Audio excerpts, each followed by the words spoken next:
The fear is widespread that infectious diseases will be part of a dark future for our planet.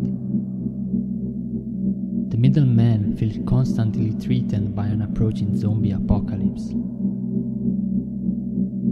This makes perfect sense from an epidemiological perspective. Simulations leave no doubts that zombies can take over US in a few months.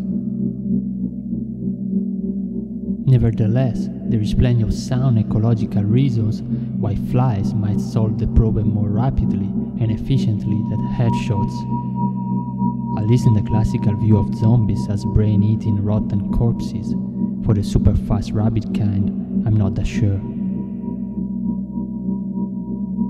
Many scientists believe that global warming, although suboptimal to zombie survival, will offer several new opportunities for pathogens to invade new areas, colonize new hosts, and eventually give birth to novel diseases. This view, however, could be oversimplistic, since there are so many factors that can affect the future of pathogens in very specific ways. Although our society and natural systems will most likely collapse in the short term, this will not necessarily come along with an increase in infectious diseases. Thinking at the factors that may shape the future of disease in a rapidly changing world makes me ask an intriguing question. If I were a pathogen in the next 50 years, what would make me a successful one? Should I care to have a cell? How about a nucleus? How about legs? With vaccination getting less and less popular despite scientists' efforts and warnings, being a virus could be a killer choice. But with the amount of antibiotics meat industry has been throwing in the environment, also being a bacteria would not be too bad.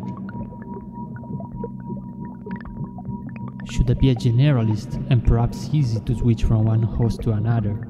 That would help me cope with diversity decline and exploit opportunities brought by non-natural dispersal.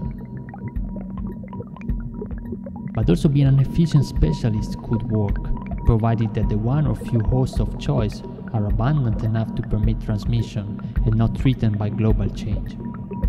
Which means no lemons from Madagascar, I guess. How about soy then? Being a vector-borne disease offers various advantages both in terms of distance and efficiency of transmission. With an insect strolling me around, finding the right host would be easier. Yet, increasing life cycle complexity could add elements of risk on the road to success. The larger the number of steps to reproduce, the higher the chances that something goes wrong. Furthermore, this would raise another question about what can make a vector successful in a changing world. And, of course, vectors offer humans opportunities for disease control, such as mosquito zapping lasers.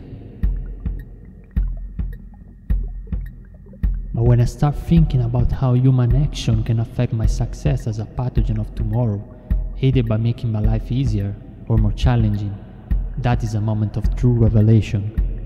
I open my eyes and I finally know that the kind of pathogen I will be in the future will not make a big difference. Human choices will do. Because the choice whether or not to convert biodiverse land to monoculture belongs to humans. Because the choice whether or not to move goods and pathogens around the globe belongs to humans. The choice of waiting for disasters to strike and only then take actions which have small chances to be successful because it is too late already. The choice of giving up the possibility of reducing risks beforehand, not implementing long-term land management strategies only to pursue immediate profit. The choice of sweeping scientific knowledge under the rug instead of using it for the good of society.